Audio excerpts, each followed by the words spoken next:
Hi there, my name's Steve. I'm a learning technologist here at the college. You may have been asked by your tutor to use an ePortfolio on your course to gather evidence or keep a journal. Every student in the college has their own website set up for them using the very popular Wordpress blogging tool, running on 40% of the world's websites. We call these ePortfolios or blogs. You can find out more about Wordpress at the link in the video description. Whether you use your ePortfolio or not is up to you, unless your course requires you to use it. In this video, I'm going to show you how to find and use your student ePortfolio. We'll be using a browser on a desktop computer in this video. You can equally manage your ePortfolio from your phone if you prefer, although the layout will certainly be a little different. We'll have a quick look at WordPress on a mobile later. We'll cover what is an ePortfolio, finding your student ePortfolio and logging in, how to find your way around the ePortfolio, appearance and themes, creating categories, creating a new post, adding images and video, decide what you want to share, WordPress on the go, and conclusion. All the chapters are linked in the video description, along with some other useful links if you want to learn more. So what is an ePortfolio? An ePortfolio is a collection of digital evidence used to demonstrate a person's skills and accomplishments. It can include documents, photos, video, sound clips and more to demonstrate your knowledge and abilities. They're used all over the world and you can find examples by searching online. In our college, ePortfolios have been used as art galleries by creative industry students. They've been used to store photos of plumbing, bricklaying and other construction work students have done. They've also been used by students to keep diaries of their activities in class and to reflect on their own work. It's your own website, so you have full control over the contents. All we ask in return is that as you publish things on your ePortfolio, stick within the bounds of our acceptable use policy, which is also linked in the description. I have my own ePortfolio, which you can see here. I update it when I have time. It reminds me of things I've learned and done, which is useful when I have to tell my colleagues what I've been up to. 2. Finding your student ePortfolio and logging in. There are two ways to access your ePortfolio, and you can use whichever method suits you best. You can access your ePortfolio via LearnNet. Head over to the LearnNet homepage and get logged in if you're not already. We're using a fictional student called Mooncake, who you might know from the Final Space cartoon. On LearnNet, scroll down to find the portfolio link, then click to visit the ePortfolio page. A link will be generated there, which can log you in directly to the ePortfolio. Unfortunately, you can only bookmark this page, not the link, as it only works for around an hour. Alternatively, you can now log into your ePortfolio using your Office 365 account. You can bookmark the login page if you find this way into the ePortfolio is quicker. There's a link in the description where you only need to add your own student ID to get to your homepage. If you're having problems with your password, don't try to reset it or request a new one on the ePortfolio. Head to the link in the video description where you can reset your college password. 3. How to find your way around the ePortfolio. When you first log into the ePortfolio, you'll find it looks quite empty. The first job is to load the page where you manage your site. That's called the dashboard. The dashboard's your starting point when creating posts, managing your photo gallery, changing how your site looks and a fair bit more.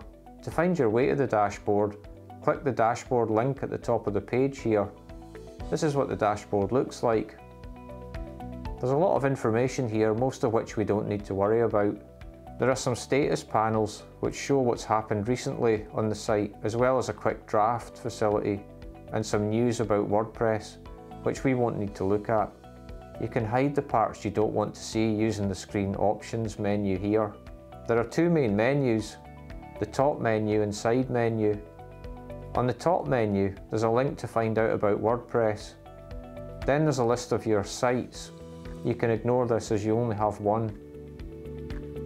Next, you should see your own name or student ID, and when you hover over this, you see a link to Visit Site.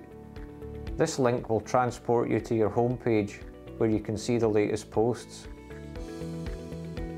I would recommend opening this link in a new tab, as it's useful to have your dashboard and live site open together. As you can see, there isn't much on the site yet. Next, the chat icon takes you to the comments page. It'll also light up to show unread comments. This is useful if your tutor or fellow learners leave a comment for you. You don't have to tour around your posts and pages trying to find them. The next menu along is the New menu. You can create a new post, page, or add media such as photos, video, or audio. Don't worry about the last two options, User and H5P. They're for another day. Finally, on the right is the User menu. Here you can edit your profile. Most of the options can be ignored here, but you might want to fill in your name, nickname, and tell others a little bit about yourself in the biographical info box. You can ignore the rest of the settings as we won't be using them. You can't change your password here because we use Office 365 to log in. If you make any changes, be sure to click Update Profile so that they're saved. On the left-hand side, there are menu items for Dashboard, gets you back to the dashboard page, Posts and Media, which we're covering later, Pages.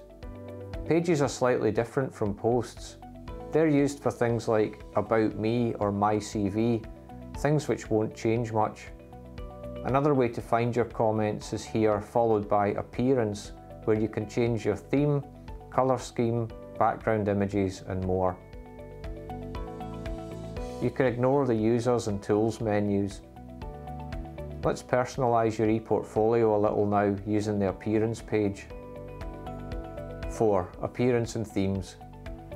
Click on the Appearance link in the menu and you'll see a page full of different themes. First, let's choose a theme that's easy to customise. Find the Sketch theme and hover over the picture to show the Activate button. Click Activate. Well done, your ePortfolio now has a new theme. To personalise it, click the Customise button. In Site Identity, you can give your ePortfolio a new title and tagline. You can then go on to add a background picture.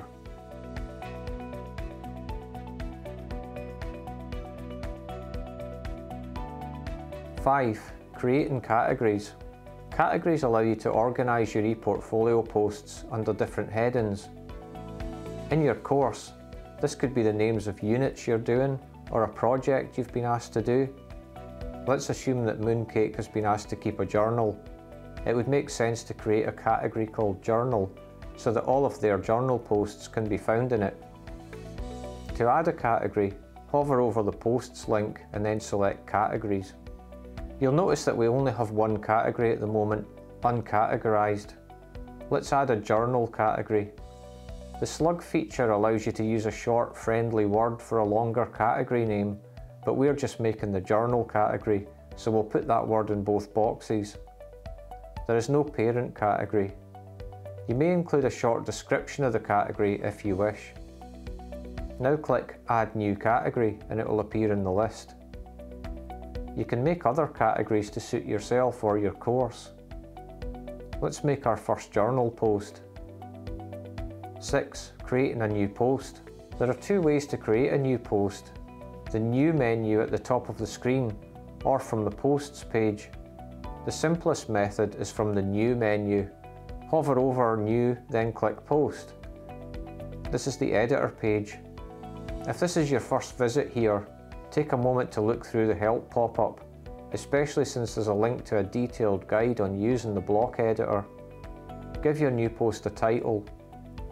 To add this blog post to a category, click the Post tab, then tick the category to save the post in. If you wish to save the post so that you can work on it later, choose Save Draft. The post will not be visible to anyone else and you can go back to edit it as many times as you like until you're happy.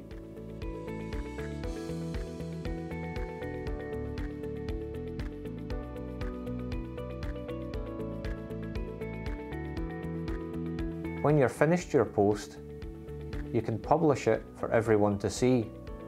When you click Publish, you'll be asked if the settings are correct. This is important. If you wish to make your post private, public, or password protected, you can see the options here in the visibility drop-down. Assuming we're happy for the post to go public, click Publish once more. There are now some helpful links to the post. You could copy the post address and send this to your tutor, or view the post on your homepage. Now that we've published our first post, let's go back and edit it, adding in a picture. You have a few options to do this. Simply click the Edit link, which is located next to every post, or visit the dashboard again and click on the Posts link in the side menu. From either place you can click Edit to go back into the post and make a few changes. Let's add a photo to the post. 7. Add in images, video or sound.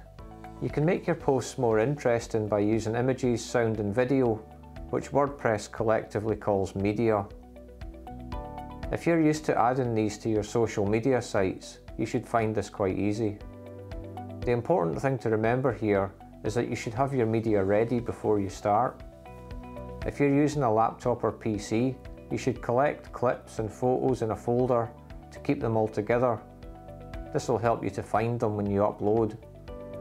If you create sound clips, videos or take photos on your phone, you should be able to find these in the relevant photo browsing app on your device. You can add media to your site in two ways.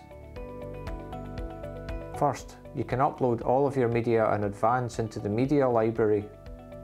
The advantage of this is that you can edit pictures, add alternative text and titles and captions, and make sure you've gathered everything you need for your post.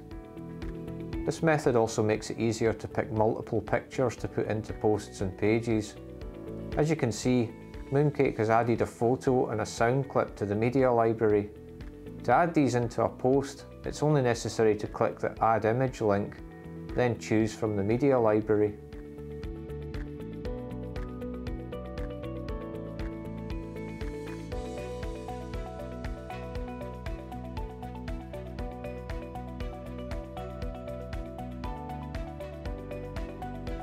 Alternatively, you can directly upload into your posts and pages. This is maybe the quickest way, as you upload the media directly into the post you're editing.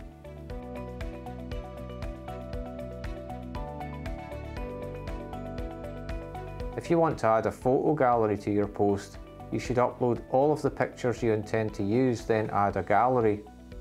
This allows you to choose several pictures at once, which are chosen together using the Create a New Gallery button, then Insert Gallery.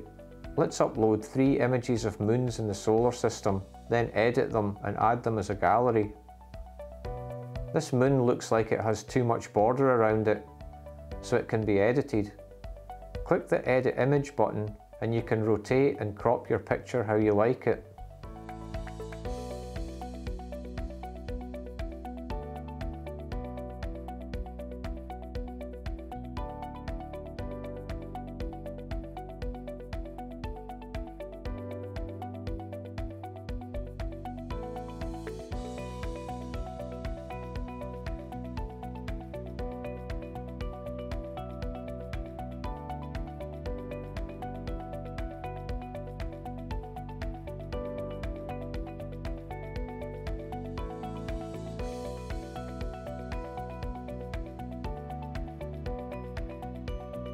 When you've added your media, you can view how your post will look to others on a desktop computer, tablet or mobile by using the preview button like this.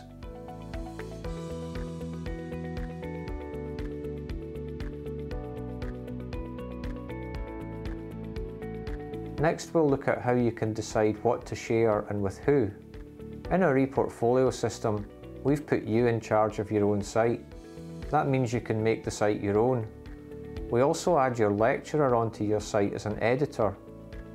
That means they can see posts which are marked as private and comment on them, which may be important depending on why you're using the ePortfolio. This is our way of ensuring that you can share posts with your lecturer that no one else can see. If you want to make a post which is totally private for you alone, you can password protect a post, so you need the password to be able to view the contents. For posts you want to make available to all visitors to your site, choose Public. Although anyone can view the contents of these posts, they'll not show up in Google searches, as we've asked search engines to ignore our ePortfolio site. If you want to share the contents of your ePortfolio with an employer or potential employer, you can just send them a link to your homepage. They will only be able to see anything you have posted as public. 9. WordPress on the go. The simplest way to access your ePortfolio on a mobile is to bookmark your login page. That way you can just click the Microsoft button and log in, like this. Remember to use your student ID at student.dumgal.ac.uk as the username and your password as your normal college one. As I mentioned at the start of the video, WordPress adapts its interface when you're using a mobile or tablet device. Here's a quick look at WordPress on a mobile. In this case it's an iPhone X. As you can see, the interface is much simpler with the familiar hamburger menu appearing. When you're editing a post, all of the same block editing tools are available, although you need nimble fingers to press the icons on a smaller screen. You may find it easier to set up your categories and manage your media on a desktop computer or laptop, but you can certainly do all of those things on the mobile as well. It might even be slightly easier to add video, photos and sound clips, since you don't need to double handle them via your laptop or computer. 10. Conclusion. I hope that really quick tour of our ePortfolio system was useful to you. If you have any questions about how to use your ePortfolio, please don't feel stuck. Ask your tutor to get in touch with digital services or learning technologists, and we'll do our best to help you. Thank you for watching.